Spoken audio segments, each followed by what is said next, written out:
माधव एक गरीब किसान था। वो अपनी पत्नी और अपने छोटे से बच्चे के साथ एक पुरानी झोपड़ी में रहता था। उस दिन वो खेत में बैठा था। कभी हल चलाता, कभी थक कर जमीन पर बैठ जाता। उसके चेहरे से साफ झलक रहा था कि वह बहुत निराश है। उसी समय गांव का एक आदमी वहां से गुजरा। अरे भैया माधव, क्या हो गया? इतनी उदास क्यों बैठे हो? क्या बताऊं भैया, इतनी मेहनत करता हूं फिर भी फसल अच्छी नहीं होती। लगता है मेरी किस्मत ही मुझसे रूठ गई है। अब क्या करोगे? इस वक्त तो यही सब चल रहा है। अगर हमारे गांव में जमींदार जी ना होते तो हम भूखे ही मर जाते। सो तो है भैया, ब्याज भी कम लेते हैं और मदद भी अच्छी खासी कर देते हैं। हाँ भैया, पेट की आग कभी कभी इंसान को तोड़ देती है। हिम्मत मत हारो माधव, भगवान देर करता है अंधेर नहीं। शायद कोई रास्ता निकल आए। जमींदार जी से बात कर लेना।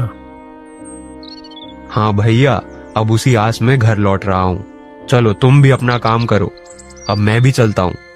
देखता हूँ अपने परिवार का पेट भरने के लिए कुछ इंतजाम कर पाता हूँ कि नहीं।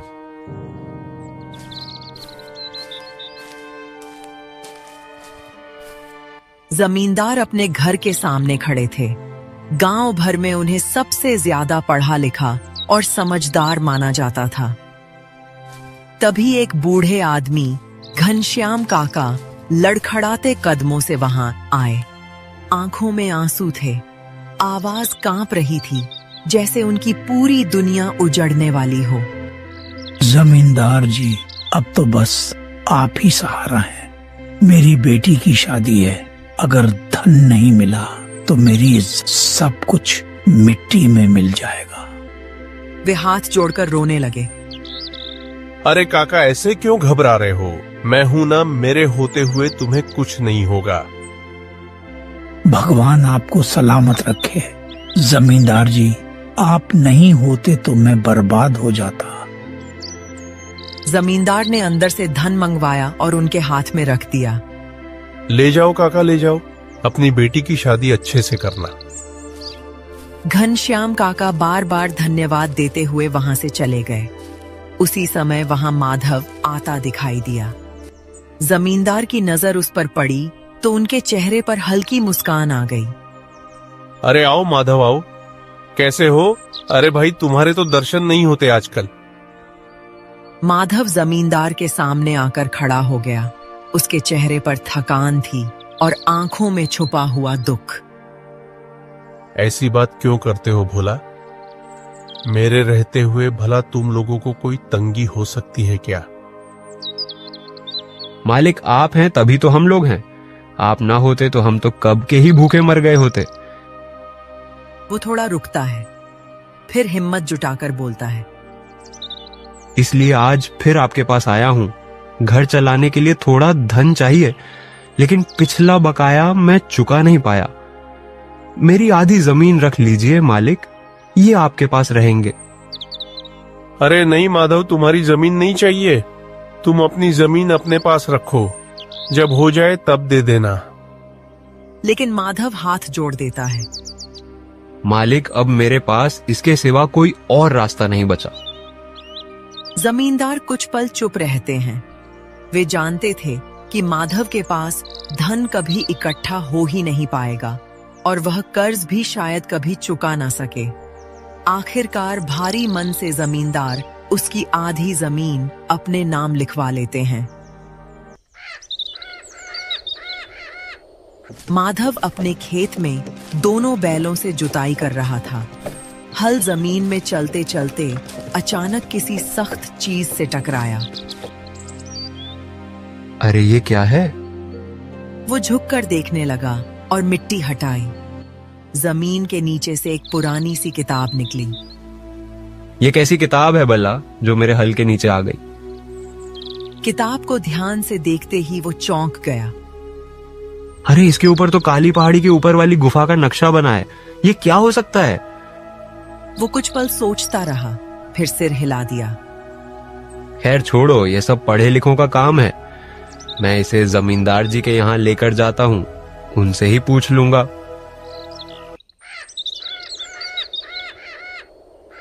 माधव किताब लेकर जमींदार के पास पहुंचता है। मालिक जरा देखिए, खेत में जुताई करते समय मुझे यह मिला। जमींदार किताब देखते ही चौंक जाते हैं, लेकिन चेहरे पर कुछ जाहिर नहीं होने देते। अंदर ही अंदर सब समझ जाते हैं। अरे माधव, यह तो बस कागज की रद्दी है, इसका कोई मतलब नहीं। ओ, मुझे लगा कि खेत में दबा था तो शायद कुछ काम का हो। अरे नहीं, तुम बेकार की चिंता करते हो। ठीक है मालिक, अब मैं चलता हूँ। माधव किताब वहीं छोड़कर चला जाता है। उसके जाते ही जमींदार का चेहरा बदल जाता है। आंखों में चमक आ जाती है और होठों पर चालाक मुस्कान फैल जाती है। मूर्ख कहीं का, खजाने का नक्शा समझकर भी कुछ ना समझ पाया। काली पहाड़ी की गुफा, सालों से जिसकी सिर्फ कहानियां सुनी थी, अब सारा खजाना मेरा होगा और माधव वो अपनी गरीबी में ही सड़ता रहेगा। वो अंदर जाकर अपनी पत्नी को आवाज देता है।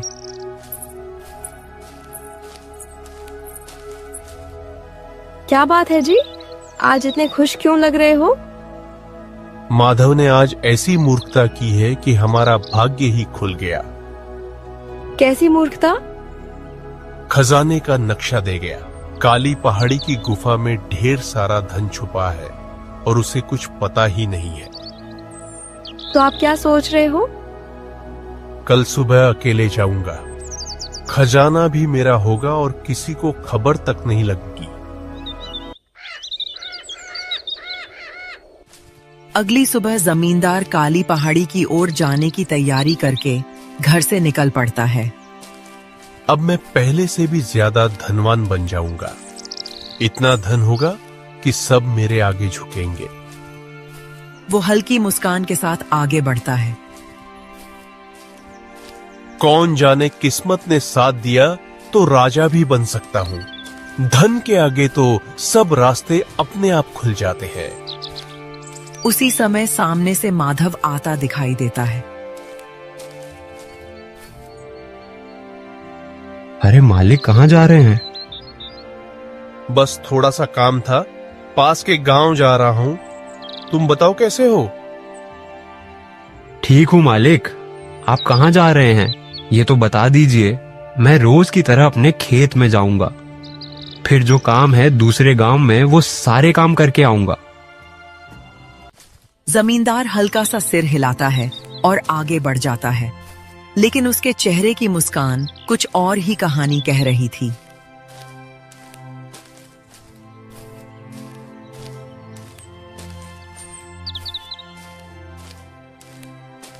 कुछ देर बाद वो काली पहाड़ी के पायटे पास पहुंच गया।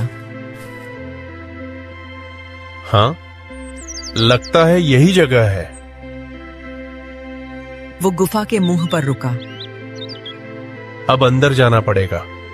थोड़ा डरावना लग रहा है, लेकिन खजाने के लिए डर कैसा? वो गुफा के भीतर चला गया। अंदर पहुंचते ही उसकी आंखें चमक उठीं। गुफा के भीतर अजीब सी चमक थी। दीवारें डरावनी लग रही थीं। अब तो अंदर जाना ही होगा। आज मेरी किस्मत चमक जाएगी।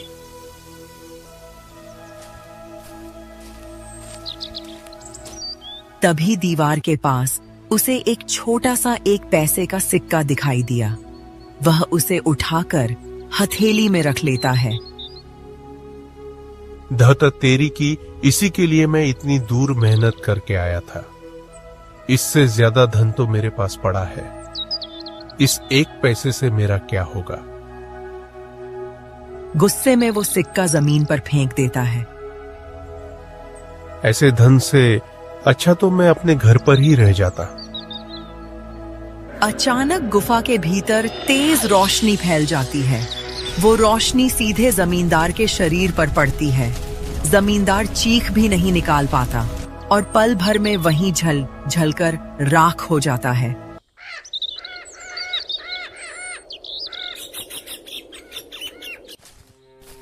माधव खेत से काम खत्म करके धीरे धीरे अपने घर की ओर चल पड़ा।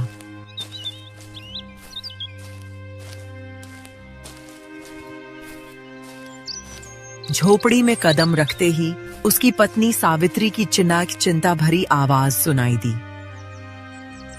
अब तो घर में एक दाना भी नहीं बचा है, गोपाल को क्या खिलाऊं? हम तो मान लो भूखे रह लेंगे, लेकिन वो तो बच्चा है। तुम चिंता मत करो सावित्री, मैं कल ही जमींदार जी के पास जाऊंगा, कुछ धन मांग कर ले आऊंगा। कब तक मांगते रहोगे? मांगते मांगते तो आधा खेत भी जमींदार को दे दिया। कर्ज भर नहीं पाते हो तो आखिर देना ही पड़ता है। वो कुछ पल रुकती है, फिर याद करके पूछती है, तुम बता रहे थे ना कि खेत में तुम्हें एक किताब मिली थी, क्या हुआ उसका?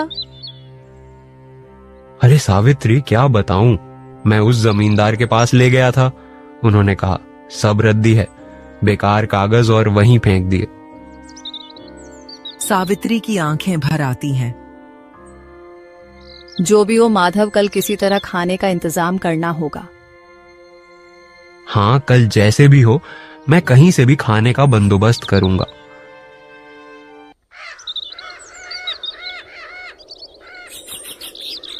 सुबह सुबह माधव जमींदार की हवेली की तरफ निकल पड़ा। कदम भारी थे, मन में चिंता और आंखों में मजबूरी। रास्ते में उसे हरिया मिलता है। अरे माधव, कहाँ चला इतनी सुबह सुबह? जमींदार जी के यहाँ जा रहा हूँ भाई, कुछ मदद की आस है। हरिया थोड़ा पास आकर धीमी आवाज में बोलता है, मैंने सुना है तुमने आधी जमीन जमींदार को दे दी। हाँ, हरिया दे दी। अरे इतनी बड़ी कीमत, और कोई रास्ता भी तो नहीं था भाई। अगर कोई और उपाय होता तो अपनी जमीन यूं ही थोड़ी दे देता। पर कब तक इतने कर्जे में डूबे रहोगे? जब तक सांस है तब तक कोशिश है बच्चे का पेट पलते रहे, जमीन बाद में देखेंगे। हरिया कुछ कहना चाहता है, फिर चुप रह जाता है। भगवान करे तुम्हारे दिन भी लौट आए। बस उसी भरोसे चल रहा हूं भाई। इतना कहकर माधव आगे बढ़ जाता है। उसकी नजरें अब सीधे जमींदार की हवेली पर टिकी होती हैं। माधव जमींदार की हवेली के सामने आकर रुकता है। वो थोड़ा हिचकता है, फिर ऊंची आवाज में पुकारता है, मालिक मालिक, कहाँ हैं आप? हवेली के भीतर सन्नाटा रहता है, कोई जवाब नहीं आता। मालिक, मैं माधव हूं। कुछ पल बाद अंदर से आहट होती है और जमींदार की पत्नी सुशीला बाहर आती है। अरे माधव, तुम?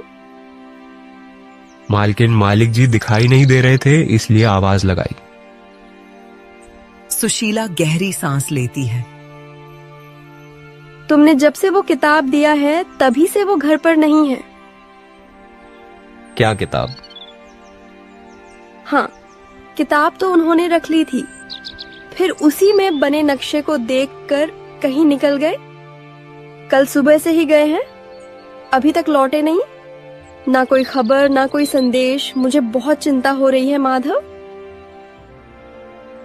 माधव का चेहरा गंभीर हो जाता है। मालकिन, आप घबराइए मत, मैं पता लगाऊंगा कि मालिक कहाँ गए हैं। तुम पता लगाओगे? हाँ मालकिन, जरूर।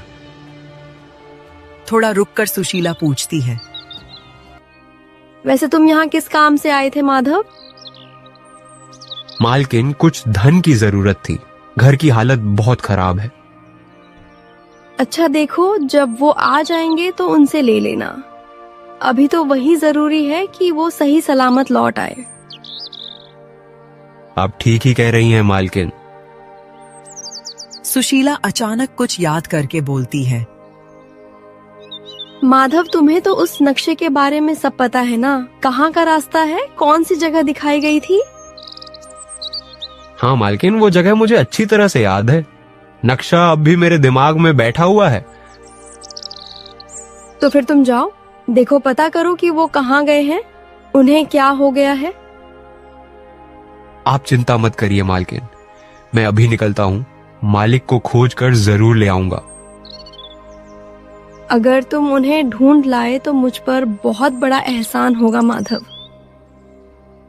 ऐसी बात मत कीजिए, मालिक मेरे अपने हैं, मैं उन्हें खोज कर ही लौटूंगा। इतना कहकर माधव हवेली से निकल जाता है। उसके कदम तेज हो जाते हैं और आंखों में अब सिर्फ एक ही लक्ष्य होता है, जमींदार को ढूंढना। माधव जमींदार की हवेली से निकल पड़ा।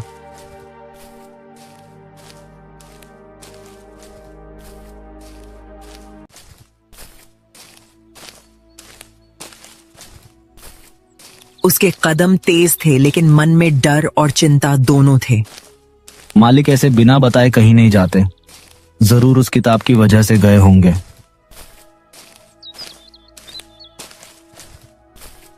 वो चलते चलते इधर उधर रास्तों को देखता जाता है।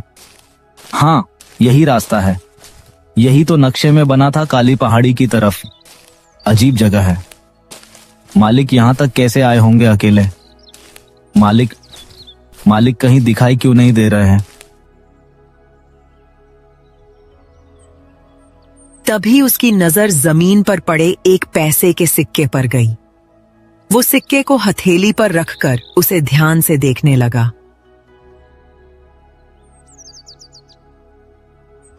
अरे ये तो एक पैसा है, धन छोटा हो या बड़ा धन तो धन होता है। जिसके पास कुछ भी नहीं, उसके लिए तो ये किसी खजाने से कम नहीं है। वो उस एक पैसे को दोनों हाथों से सम्मान से पकड़ लेता है। तू भले ही छोटा है, पर तेरी अब भी कीमत है। इतना कहाँ ही था कि अचानक वो एक पैसा उसकी हथेली से गायब हो जाता है। माधव चौंक कर इधर उधर देखने लगता है। अरे ये कहाँ गायब हो गया?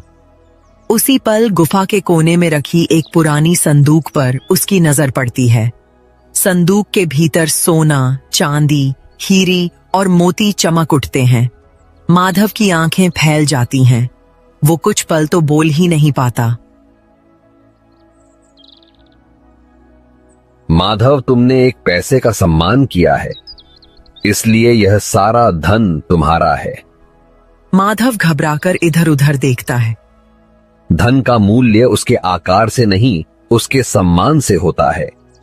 जमींदार ने उसी एक पैसे का अपमान किया, उसकी कीमत नहीं समझी, इसीलिए वो जलकर भस्म हो गया।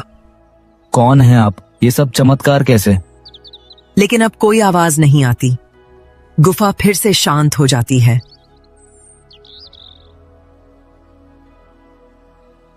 अगर ये धन मुझे मिला है तो मैं इसे कभी गलत काम में नहीं लगाऊंगा।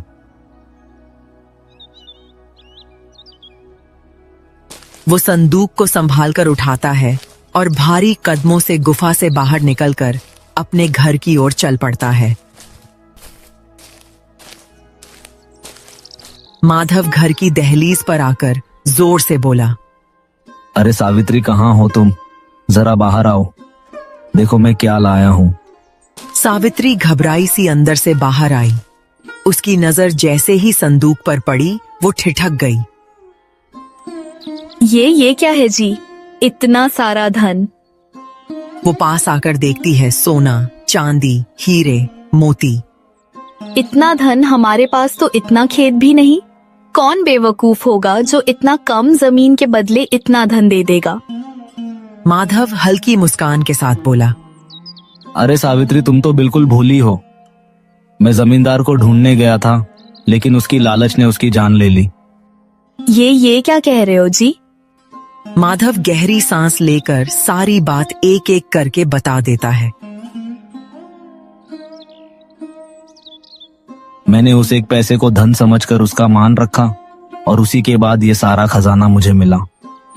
तो भगवान ने आखिर हमारी सुन ही ली। ये धन हमारे लिए नहीं है सावित्री, ये उन सबके लिए है जो हमारी तरह दुखी हैं।